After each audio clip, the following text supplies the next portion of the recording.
Welcome to our channel. Today we how to enable merchant fee deductions tracking with Stripe, full guide step by step clearly. To enable merchant fee deductions tracking with Stripe, start by logging into your Stripe account.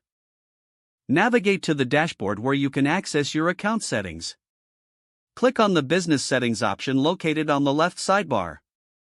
Find and select the Accounting section. Within the Accounting settings, look for the Report subsection. Enable the option for merchant fee deductions tracking. Once enabled, go back to your dashboard. Now, proceed to the Payments section to review your transactions. Select any transaction to view the details, including fees. Ensure that the fees are correctly categorized under deductions. You should now see a breakdown of net revenue after fees. To analyze this data, navigate to the Reports tab.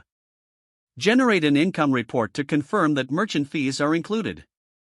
Customize the report settings based on your preferred date range. Download the report for further analysis if needed. Review the report to track how fees impact your overall revenue. This setup allows you to maintain accurate financial records. You can now easily assess your merchant fees alongside sales. Regularly monitor your reports to ensure all data remains accurate. Adjust settings as necessary when business needs change.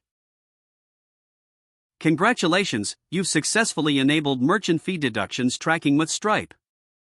If the page does not load, refresh the browser or try again in a private or incognito window.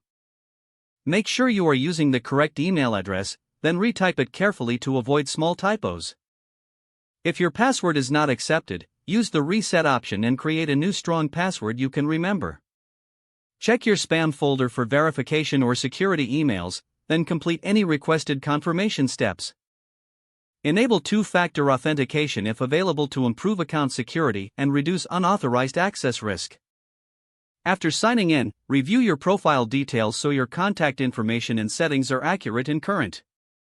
If you see an error message, note it down and try again after restarting your device and internet connection. Log out when you finish, especially on shared devices, to keep your account and payment information secure. Don't forget to like this video and subscribe to our channel for more step-by-step tech guides.